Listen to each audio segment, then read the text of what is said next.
Two people can be heard conversing on the phone. It's the brother and sister named Joseph and Sydney. They just escaped the police after robbing a bank and were separated during their escape. Joseph asks Sydney if she's okay, and Sid confirms she is. She asks her older brother what they will do now, and Joseph tells her they just need to lay low. They will meet at a diner the next day, and then away they go.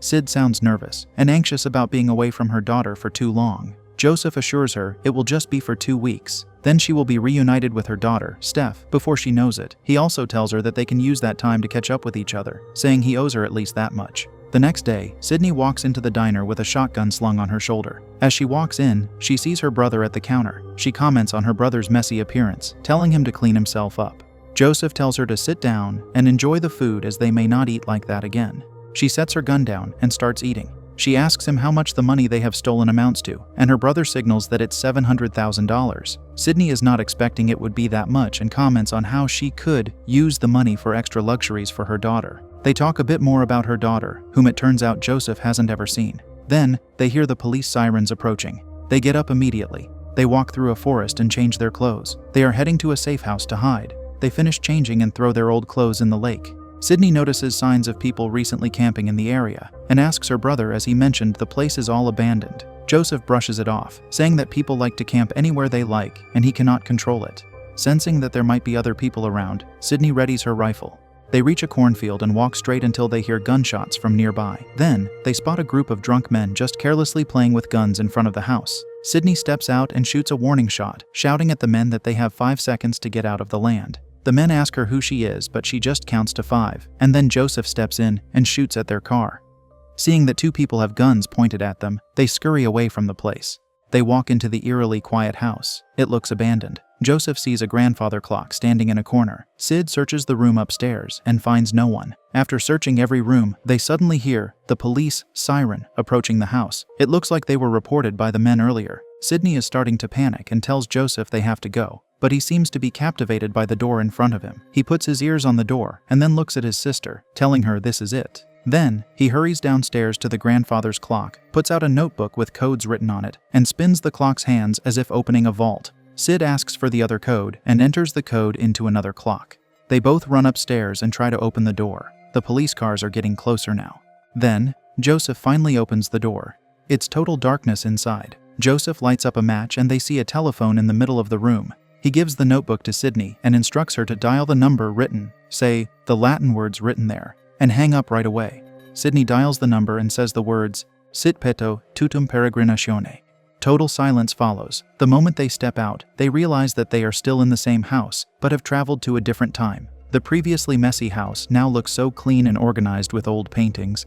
Then, Joseph goes to the grandfather clock and enters the code again, as if locking the vault they just opened. Sydney asks if that's it, wondering if they are now clear in that time and their present time. Joseph confirms and tells her they just need to wait now for time to pass in their present. Then they can head back to their time.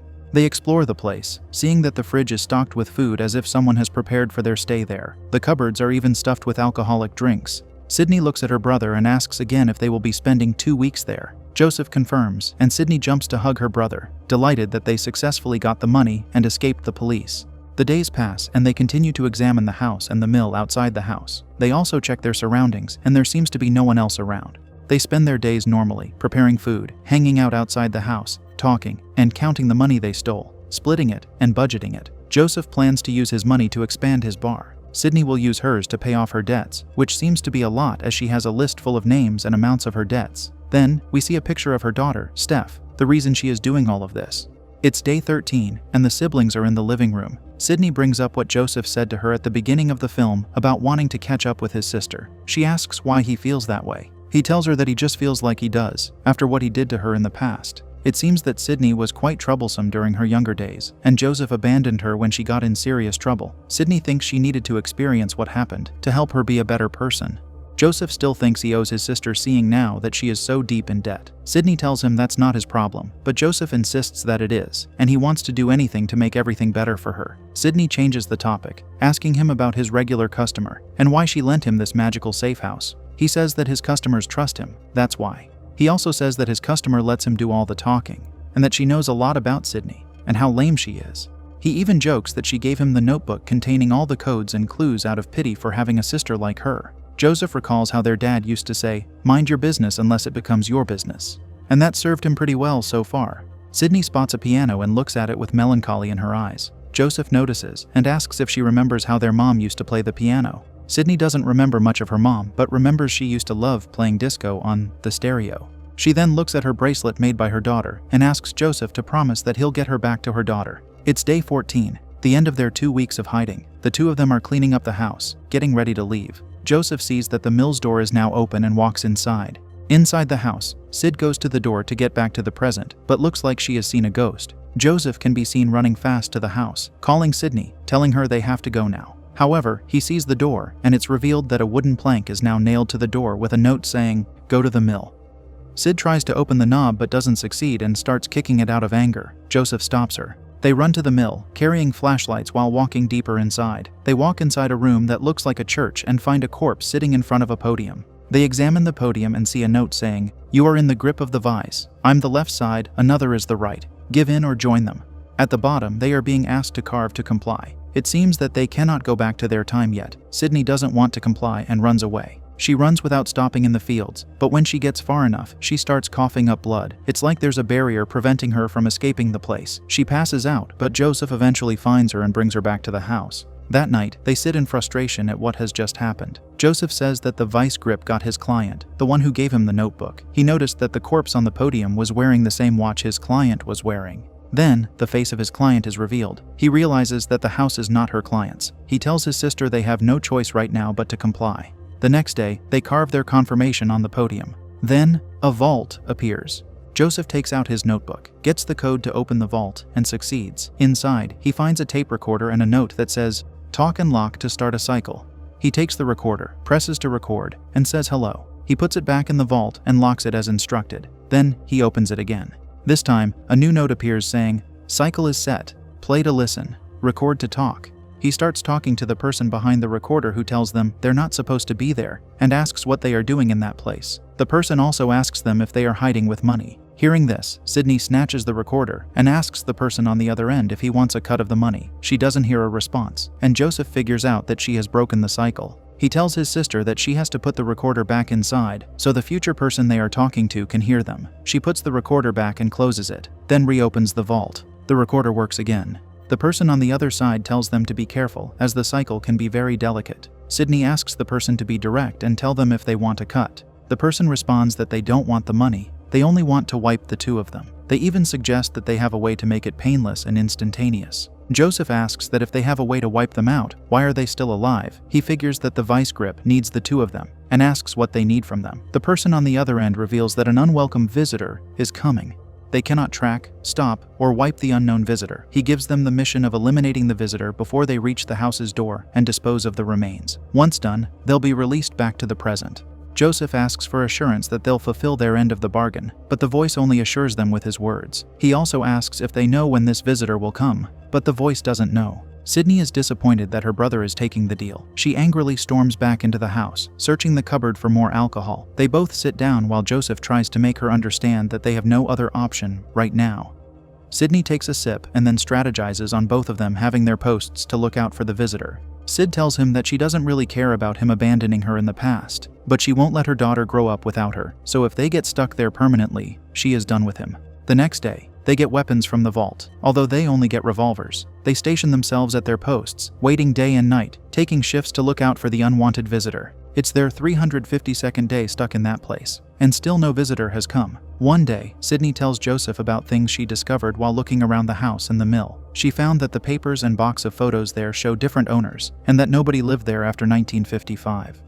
She concludes that the vice grip came to that place around that time, took over the place with their technology, and made it habitable by updating the heating and wiring. Then, they used that idle time and beyond to relocate people for their own reasons. Then they clean up the place as if no one was ever there. She concludes that when they snuck in, they tipped them off with a trace they did not recognize, and that's how they got stuck. Joseph has been listening to all her theories, but could not believe any of it was possible. He is starting to lose hope, thinking they are just being played by some powerful entities who are possibly watching them right now, waiting until they meet their own demise. Sid asks her brother if that's what he really thinks, as if trying to get something out of him. Joseph catches on to what his sister is doing and angrily snaps at her. Sydney snaps back, insinuating that he's hiding something from her, emphasizing that he talks to the voice in the recorder more than her, accusing him of working with them. She thinks her brother brought her to this place to screw her over her share of the money. Joseph asks her why she would ever think he would do that, as if he would want to ruin the relationship with his only family left in this world. Joseph cries in frustration and says sorry to his sister. They both know they are starting to lose hope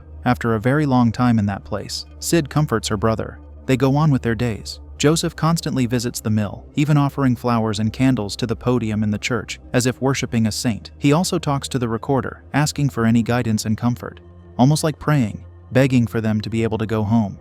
Sydney is starting her shift, watching out for the visitor. We see the point of view of someone using binoculars to watch Sydney from afar. The visitor has finally arrived. The visitor walks the field, approaching the house while still unspotted by Sydney. Meanwhile, Joseph is still in the mill, waiting for some kind of miracle or help from the voice on the recorder. The visitor is carrying a stereo. They lay down the field, getting into position to shoot Sydney. Then, Joseph arrives and warns Sydney about the shooter. She luckily dodges the bullet. The visitor starts shooting at Joseph, who also manages to escape into the house. Sydney walks out with her gun and shoots at the visitor, but she fails to hit her. Sydney tells Joseph she will go upstairs to look out while he will guard downstairs. Before she runs up the stairs, Joseph assures her that he'll get her home soon.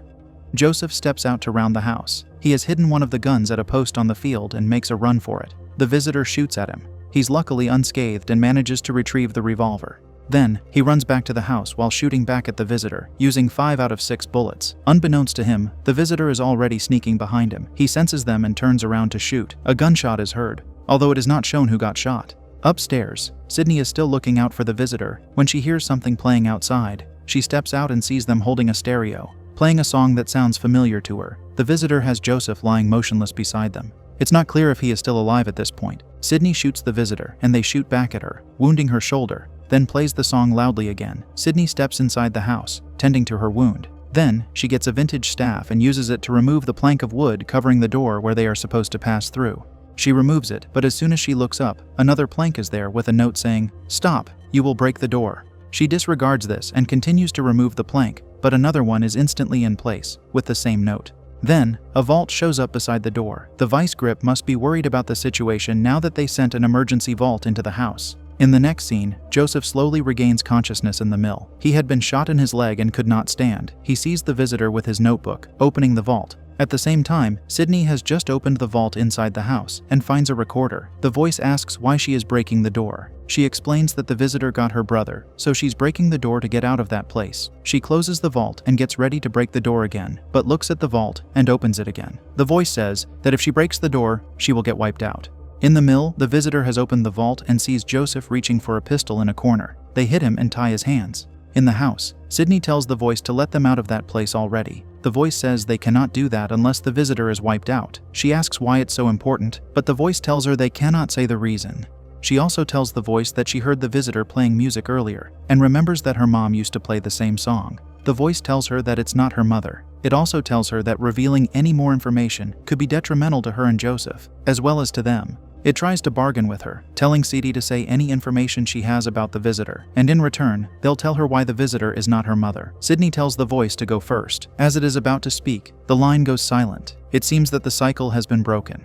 Inside the mill, the visitor tells Joseph they need him to talk for them. They want to start a new cycle on the recorder. He initially refuses, but the visitor stomps on his injured leg, leaving him no choice. The visitor writes a script for him to say as he talks to the vice grip. The voice asks him if the visitor has been wiped out, and Joseph says yes, following the script. However, the voice asks why they don't see the body, yet, on their end. The visitor makes him tell the vice grip that he is hurt in the mill, and asks for her sister to come help him, so they can get the visitor's body. The cycle comes back on Sydney's end, and she is told that her brother is alive in the mill, giving her relief. She asks the voice if the visitor is with him, and the voice confirms. In the mill, the voice tells Joseph that they already left word for Sydney. The visitor prepares their gun, readying to attack Sydney. Joseph feels a nail behind him where his hands are tied and uses that to cut the rope secretly. He asks the visitors why they are here and what they want. The visitor writes that they want to find the man who exterminated their family, adding that nothing else matters anymore. Sydney walks cautiously to the mill, but her foot slips, frightening the birds around. The visitor hears the birds' noise and gets alerted. They shoot at the window where Sydney is also about to shoot. They try to reload their gun, but it malfunctions. They run outside, fast towards the house. It seems that they deliberately lured Sydney out of the house so they could get inside. Sydney runs after the visitor and shoots her, but this doesn't stop them. She continues to run after them and catches them inside the house. They combat each other, and Sydney manages to injure her using the staff, almost revealing the visitor's face. Seeing the injured visitor while still having doubts if it's her mother, she tries to take off their mask, but gets attacked. The visitor runs for the stairs, but she grabs their legs, stopping them. Then, she manages to finally remove the visitor's mask. The moment she sees their face, it seems that breath has been knocked out of her lungs. The visitor is revealed to be the same client who gave Joseph the notebook. And in a shocking turn of events, Sydney also calls her by her name, Steph, her daughter. Joseph frees himself from the rope and follows them to the house. She sees the visitor and points the gun at her, but Sydney takes the bullet for her daughter, shocking Joseph. Steph runs upstairs and opens the door with a key, escaping to another time. Joseph is still in shock after shooting his beloved sister. Sydney tries to tell Joseph that the visitor is Steph, but cannot speak until she breathes her last breath. Moments later, Joseph goes upstairs and sees that the door has been destroyed. There's no way out for him anymore. He communicates with the vice grip and is instructed to go to the mill and wait for their further instruction. He buries his sister and goes to the shed with the bags of money. There, he sees the shadow of a man smoking a cigarette while sitting in front of some kind of device. A woman arrives sitting on the opposite side of the man. He is ordered to look away from them. It is revealed that the two are the left and right vice grip. They ask if he remembers any details about the visitor, but he doesn't have information to give them. The left vice grip says they are going to wipe him now as he and his sister failed their task. The right vice grip tells him that they will go to their point of origin to pull up their route, wiping away any trace of their existence. Joseph asks them why they're doing this when they did everything they could for them. The left vice grip tells him that he understands that Joseph feels like he and his sister were the centerpiece of the whole ordeal. But the truth is, everything had nothing to do with them. They were simply at the wrong place at the wrong time. He tells Joseph he wishes they had more answers or closure, but they don't. The right vice grip interjects saying they have people they need to answer to. These people also have people they need to answer to, and so on. She also says it's nothing personal, it just is what it is. Joseph proposes that they give him another chance, to let him go back and fix a few mistakes from the very beginning. Then, he can give them the results they want. Desperation is evident in his voice. He wants nothing but to get his sister back, and promises that things will be different. The vice grips are silent for a while. Then they ask if he remembers well the morning when they left the present. He confirms. Then, the vice grips agree. They tell him to remove the redundancy in the present, meaning he has to eliminate his present self when he goes back. The right vice grip says he has to make sure he removes the redundancy, or he and his sister will be wiped. Joseph agrees. Then, the left vice grip says the words, "Sit peto tutum peregrinazione." Then, Joseph is taken back to the present. He walks through the cornfields, straight to the woods, and finds his present self counting the money they just stole from the bank. He attacks his redundancy, successfully eliminating it as ordered by the vice grips. He takes the bags and goes to the diner where he and his sister met at the beginning of the film. Back to the vice grips. The left vice grip confirms that the cycle is set. Then, he asks the right vice grip if she feels bad about this cycle. She tells him she doesn't, thinking or hoping that maybe Joseph will be the first one to break this cycle. Just like the morning when they met at the beginning, Sydney walks inside the diner and sees a man sitting at the counter. However, she asks him who he is, as if she doesn't recognize her own brother, and points her gun at him. Joseph tells her he is no one. She asks where he got the bags he is carrying, and he tells her he stole them. She asks what about the man who had them, referring to her brother in the present. Joseph tells her that the man is long gone, eliminated to make things right. Sydney points the gun at him again. Joseph's voice seems so tired while saying he tried so many times. His dirty hand grabs the rifle's nozzle and points it to his own head while saying he is just so tired now. Sydney sees his tattoo, the same exact tattoo she and her brother got years ago. Joseph desperately tells her that she has to end this, as it's the only way. He tells her to leave the money and run to Steph before he murders her again and again, referring to what has transpired in the past. Then, Joseph's face is shown. He has aged significantly, giving us the clue that he has tried to go back to the present several times now, and has failed multiple times to save his sister. He urges her one more time to end his life, and she pulls the trigger. Then, she runs away from the diner, escaping the police who are approaching, and hopefully this time, things will actually be different for her.